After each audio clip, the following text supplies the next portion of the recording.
Bu gün universitetimizdə beynəlxalq bir workshop keçirdik. Əsas məqsəd biznes və iqtisadiyyat fakültəsində tədris edilən iqtisadiyyat ixtisasının proqramlarının təkmilləşdirilməsi ilə bağlı idi.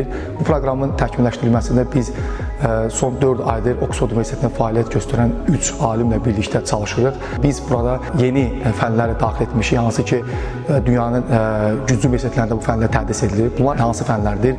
Daha çox süni intellektlə bağlı, proqramlaşdırma ilə bağlı, rəqəmsal texnologiya ilə bağlı olan yeni biz fənləri daxil etmişik. Məqsədimiz odur ki, tələbələrimiz seçim zamanı bunlar nəzərə alsınlar ki, iqtisadiyyat ixtisasında dövrün tələbi olan fənlər keçirilirmi, yoxsa yox. Biz əmin edə bilərik ki, artıq biz bu fənləri bu ildən daxil etmişik.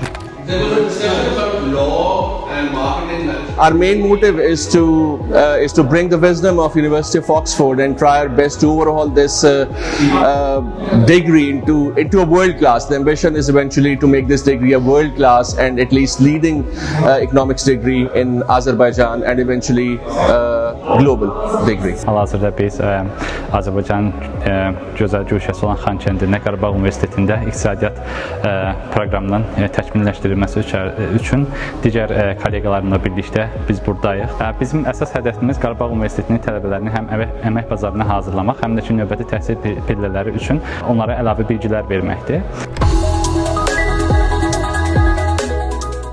I'm here to discuss the new economics department here in University of Karabakh, and we are here to discuss and develop a new economics program.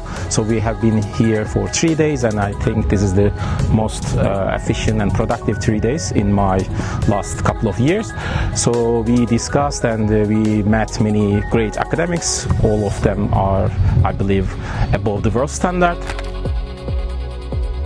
Bizim əsas məqsədimiz buradakı yerli kadrlarla birlikdə yeni proqramın hazırlanıb artıq sentyabr ayından yeni qəbul olmuş tələbələrin də istifadəyə verilməsidir. Və onu da qeyd etmək istəyirəm ki, bu ildən bizdə iqtisadiyyat ixtisası həm təkmilləşib, bu dediyimiz yeni dövrün tələbi olan fənlər daxil edilib və eyni zamanda da bu ildən tədris ingilis dilində həyata keçiriləcək.